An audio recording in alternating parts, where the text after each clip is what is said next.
Say hi. Hello.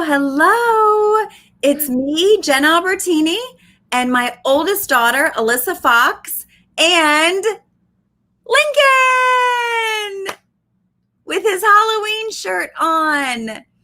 So we're going to give it a couple seconds here and see who jumps on. Hey, Maya, already on, girlfriend. So excited. Thank you for taking probably a little bit of your lunch break to share with us. Let us know that you are here. Say hi and let us know that you're here. I always like to just double check on Facebook and make sure that our technology is working here. So Maya sees us, so we should be good. Let's see. Triple check. Yep, there we are. Okay, so say hi. I see the count going up. Yay, we have 6. Oh, my dad's there. Fafai's there. Say hi to Fafai, Lincoln. Say hi, Faf. There. Yeah, well, Faf is watching us on YouTube. So someone else just jumped on. So because we're streaming in several different platforms, just say who you are as well. Say your name, say hi, and then post your name as well and let us know that you're here. So I see the count going up. We have about 8 or 9 people watching, and we really thank you for your time. So I will remove this banner so you can see who we are. So like I just said, I am Jen Albertini, streaming to you live with my oldest baby, Alyssa, and her youngest baby, my currently youngest grandson, Lincoln, although we're about to have another grandson, right? Lincoln, you're going to have a little cousin. Not from Alyssa. No, from my son, my oldest son. So we are excited to be able to share with you a little bit of a different version of Peek into Pink.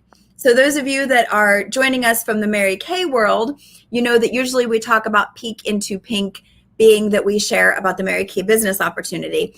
But in the month of October, it becomes particularly important that we remind all women everywhere, and quite honestly, all people everywhere, how important it is to take responsibility for your own health. And breast cancer is one of those pieces of health that affects a lot of different people. So comment below and let us know, who do you know that has been affected by cancer? It doesn't even have to be breast cancer. We'd like to see the name of the people that you love that are survivors, maybe that unfortunately have lost their battle with the disease. And then we're going to share with you a little bit about our story that's unique. Because what's our title, Alyssa? We're not survivors. What are we? Previvors. We are previvors. For those of you that have never heard that term, it is a real term. And we're going to share with you a little bit about what that means. So go ahead and comment with us and let us know who we can be thinking about while we share our story. So I'm going to go back to the beginning, kind of even when Alyssa was little.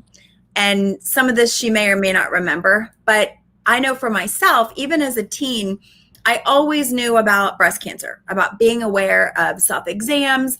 And I always knew this because the cancer, breast cancer, runs really strong genetically in my family. For several generations back, women have had breast cancer young, and most of them passed away young from this disease. So my mom actually had breast cancer when she was 37. So she found a lump, and unfortunately, the doctor didn't see it right away, didn't feel it right away. Back then, we're talking, how many years ago is that, Alyssa? Alyssa and I have to both do math, which is not going to be good. Well, so I don't know. How many years ago? I'm 32. Okay, so like 25 years ago, we'll say. Doctors didn't really always take it as serious if you found a lump, because everything they trusted was through mammography and all of that. Well, my mom's lump didn't show up on a mammogram, but she finally found a doctor that took her seriously, removed the lump. Even then, I remember my dad and I were in the waiting room, and the doctor came out or gave us a call and said he still didn't think it was cancer, just to, go about our business and call us in a week. 2 days later, we found out that my mom had breast cancer. So she did make the brave decision in her 30s to have a mastectomy. Well, at that time, again, we were being conscious of self-exams, myself as an early 20-year-old or early 20s. But many, many years later, we found out about a genetic situation. But Alyssa, so when you were younger, tell me when your memory is, your most recent or most past memory of hearing about people with breast cancer? I can't really remember a time where I didn't hear about breast cancer. Okay. It's just something our family's always talked about, right? Yes.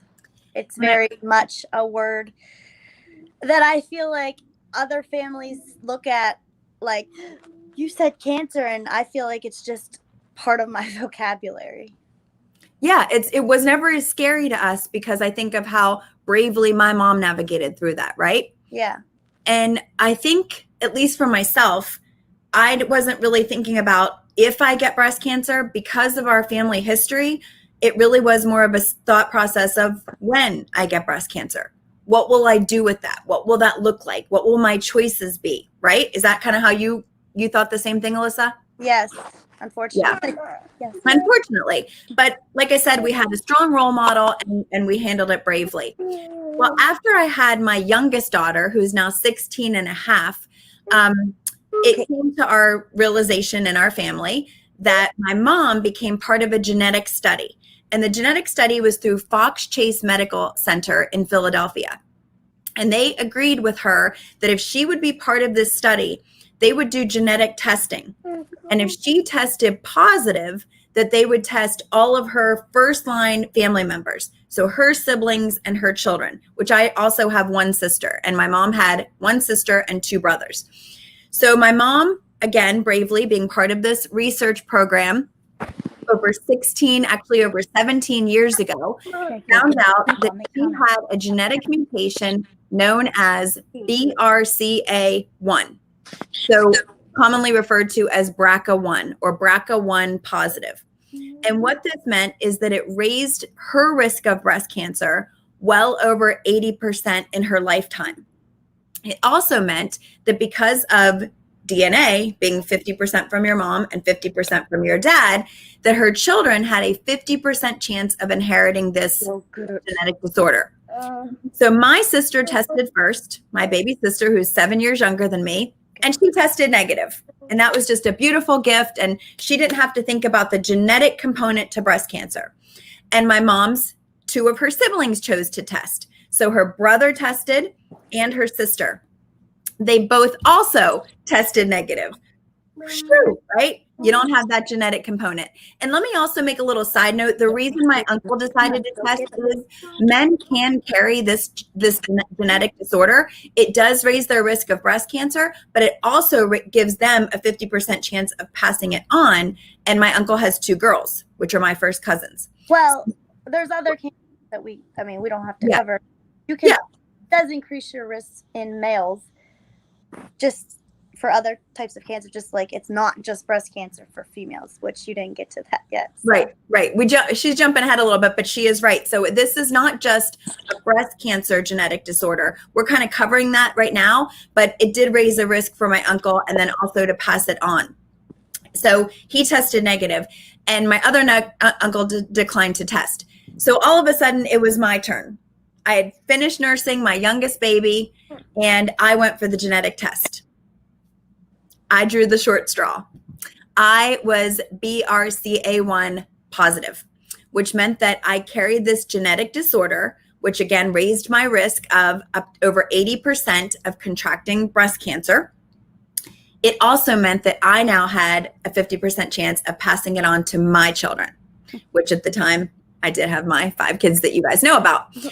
So I made some choices in my 30s. I did decide to have a double mastectomy pretty much immediately, which of course took my risk below 1% of getting breast cancer. So my risk is actually lower than the general population. Now at this time, we do want to let you know, as you're hearing our story, that genetic breast cancer only makes up about 20% of women that get breast cancer.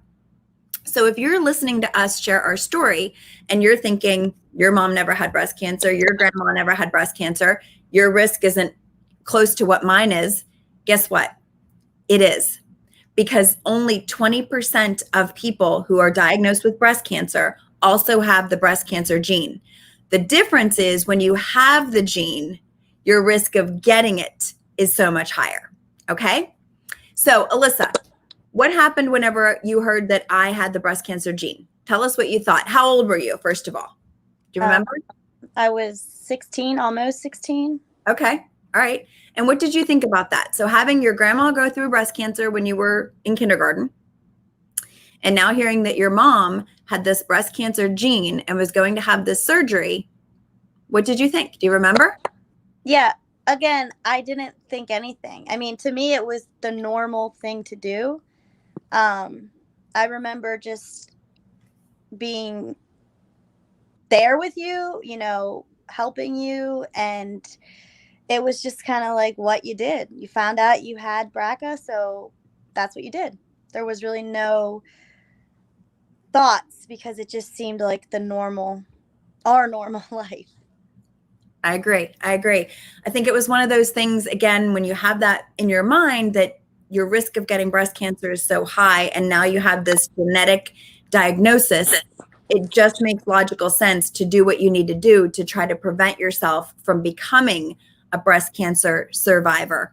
And that's where we have the term previvor, which means I've never had breast cancer. I've never had any cancer. I made a decision to electively have surgeries to almost make my chances not happen. Okay. So that happened in my 30s. My daughter was a teenager. And a lot of people started asking me right away, what about Alyssa? What about Alyssa? And because she was my oldest, is still my oldest. And my answer to that was, I personally made the decision not to encourage Alyssa, or at this point, any of my other children, to have the genetic test until they were sure what they wanted to do with that information.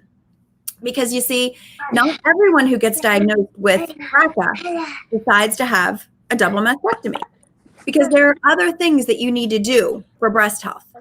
So first of all, it's very important to get into your routine a self-breast exam. And so right away in her teenage years, early 20s, that was a part of Alyssa's life. It just became, hey, did you make sure you did it? If something doesn't feel right, if something seems off a little bit, you need to look at it a little bit more seriously.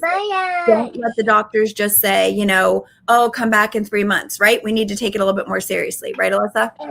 Yeah. And the other thing is mammograms. So unfortunately, like I said, mammograms did not detect my mom's cancer. But for the most part, it is a powerful screening tool. So Alyssa, I don't even know the answer to this question. Did you have a mammogram? Yes. Okay. Do you remember how old you were? Yeah. So basically, after I found out that I had the BRCA gene, I was 24, and I had just had Jace.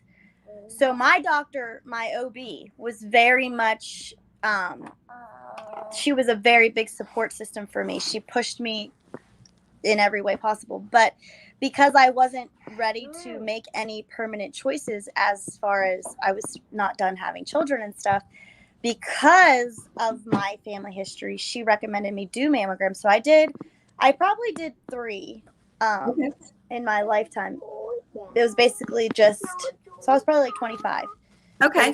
Something they were being used as a screening tool because, as you heard a part of that story, when Alyssa was 24, she was ready to make an educated decision about her health. She had one son, my oldest grandson, and so she knew that knowing if she had the gene or didn't have the gene, 50% chance that she could get it from me, and then 50% chance she could be negative. But if she had the gene, she could take more ownership over her own health. Again, working with a doctor that she really trusted. So you had a couple mammograms, right? Yeah. Okay. And then what else was happening those years, like 25 to 30? I had 2 more children. Yay! Ryder and Lincoln that you just met. Yes. Yeah. 3 boys. So after my 3rd child was born in 2017, my Graham who also was a nurse, if you didn't know. So she was always like, because of her own health, she was always looking into stuff, but also advocating for other people just as part of who she was. But she had seen a new study. Actually, she brought it to my attention which again, I'm kind of jumping here, but ovarian cancer is linked in the BRCA gene. So because I was having a C-section, since I already knew I would have a C-section with my 3rd, we decided, because of my Graham's research, my doctor agreed, which my gram introduced this to my doctor, but I got my fallopian tubes removed. So that was actually my first step in the whole thing. And I guess what I'm leaving out is they show ovarian cancer most times starts in the fallopian tubes. So that already lowers your risk by getting them completely removed. So right. If you're BRCA positive, BRCA1 positive, and you end up developing ovarian cancer, research has shown that it almost always starts within the fallopian tubes. So this is also a really powerful part of what Alyssa's telling you, all the different information that they just learned in that 15 years from when I was diagnosed. Because breast cancer, this is Breast Cancer Awareness Month, so we're focusing more on breast cancer, but the BRCA gene is, as Alyssa alluded to, connected to many other cancers in men and women, the second strongest for women being ovarian cancer. So being proactive about that. So after having 3 babies, 3 boys, pretty much figuring out that she was done and ready to, give into the next step. So tell us about the journey of when you decided to have your double mastectomies, how old you were, and what that thought process was like. So it's another thing, like whenever you say, what did I think? Whenever I got tested for the BRCA gene, I knew in my heart I was going to have the BRCA gene. I just knew it. Not only do I look and act just like my mom and my grandmother, I just have everything they have. I just knew I would have it.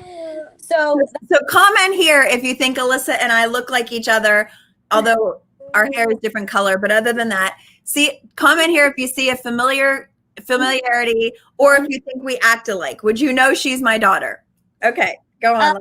So basically, I just knew all along I would be positive. That was another thing. Like the doctor came in, like he was like, I gotta tell you. And I'm like, I know. I wasn't even upset because I just knew. So then, same with getting my mastectomies. Like that's a huge deal, and I understand that. And it is, and I still have emotions about it, of course. But I think just knowing it was going to save me in the long run, and because I knew my mom went through it, I knew my grandma went through it, I knew that I don't even know the right word to say other than I wasn't really scared. I was more like excited because I knew this was a new chapter of a healthier version of me, and I wouldn't have to spend every, pretty much day worried in the shower checking my own breasts because oh my God, I'm almost 30. Like, right. So, and it gets to a point where you're like, did I have a lump? Was this right? Like you're just convincing yourself. I did have yourself. a once, which I was still nursing, so I was just they were normal, but because of everything, my doctor wanted me to get an ultrasound, which just waiting on that, it was very scary, and I just didn't want to have to worry about that kind of stuff. Right. So when did you make the decision to have your mastectomy? So after I knew I was done having children, I was 31. It was last August 2019. Yes, just 1 year ago. 1 year and 2 months. Yes. So I said, you know what? I'm ready. Because if I wouldn't have done the mastectomies, I would have just had to do all the tests, all the MRIs or a CAT scan, I can't remember, mammograms, ultrasounds, every 3 to 6 months for the rest of my life, just for protection. And that still wasn't guaranteeing me that I wouldn't be That was just to wait and find out that you had it. Yeah. That wasn't to prevent it. That was just to be like, hey, we'll see you in 3 months until they actually found something there to find or whatever. Yeah, exactly. It was, again, a no-brainer. Yeah.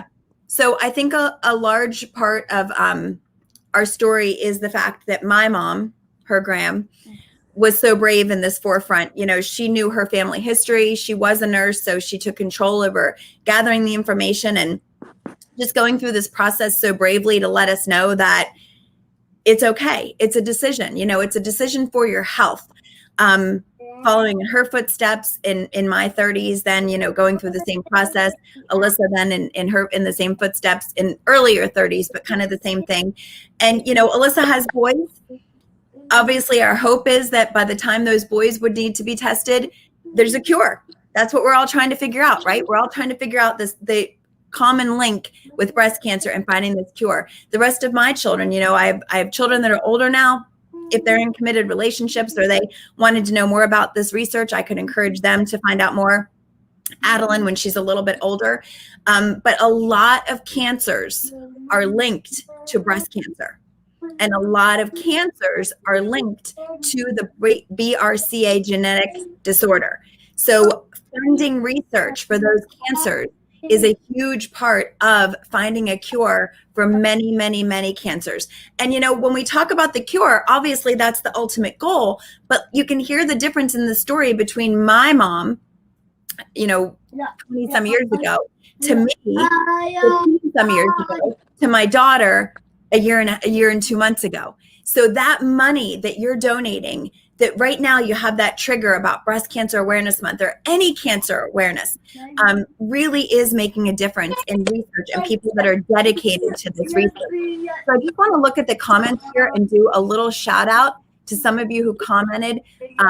My dad, who is a cancer survivor, and of course he's also honoring his family, which is myself and Alyssa and my mom. Tracy Z, whose dad passed away of colon cancer when she was only 14. You know, think about the difference right now about research, even with colon cancer, with so many other things. Lois, my sweet Lois, talking about her cousin Diana, who had a double mastectomy as well. And then people move into saying that, yes, we look alike and our mannerisms are alike. And we thank you for thanking us for our courage. But we like to remind everybody, so we put a lot of humor onto things. My favorite tagline about my journey is, I did it before Angelina made it cool. I like to think that she heard how brave I was, and that's why Angelina Jolie had the same procedure. There are a lot of celebrities now that are coming out of the woodwork, that are taking ownership of their health and finding out about the genetic situation, having surgeries and figuring it out. There's my very tired grandson peeking there.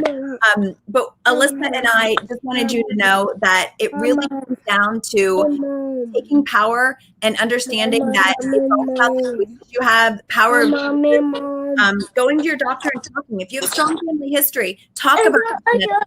If you know that there's something going on with your body, stand up for yourself and talk about it. And we're so proud to sit here before you, not as survivors, but as previvors, as women who took the information, took the knowledge, took the strength and the power from my mom, her gram, and made a difference. And if nothing else, we hope that this video leaves you with the idea that you need to be doing your self-exams, doing your mammograms, depending on your age and what your doctor recommends. And just know that if you ever want to know more about our story, we're here to share. Also, I just want to say that when people say that you're so brave, I take that, obviously, it is a very big compliment. I appreciate it. And on the other hand, I always think I'm not brave because it was something I knew I had to do. And I just took, like you said, you always have to stand up for yourself and make choices that you think are right.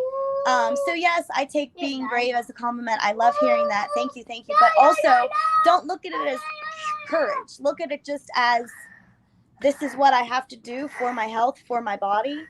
And I think that makes the situation a little less scary when you think of it long term instead of in that moment. I agree. I do. And I feel the same way. Of course, I right away think of how brave my mom was and how brave my daughter is. I don't look at it that way for myself either, because I'm kind of like, what were my choices, right? I did what I needed to do. But we do appreciate you guys taking this time to listen to us. We hope that we did bring you hope, if nothing else. That there are always new things coming out, new research is coming out. That is what your funding is going for. And the last thing I just want to leave you with is, if you don't currently have an organization that you support financially, the Mary Kay Foundation, we fund research for cancers affecting women and fund to help eradicate and support women involved in domestic violence. So we fund shelters for women involved in domestic violence. We fund pamphlet programs and other ways to keep women safe in domestic violence situations. And we fund doctors and scientists who are doing research to make a difference, to fund and eradicate and eliminate all cancers affecting women. 97 cents of every dollar donated goes towards the cause. So if you want to know more about it, you can check out this website, or you're welcome to reach out to me to find out more. So we appreciate your time. Have a blessed day. Bye. Say bye, Lincoln. Lincoln, say bye. Bye. Bye. Bye.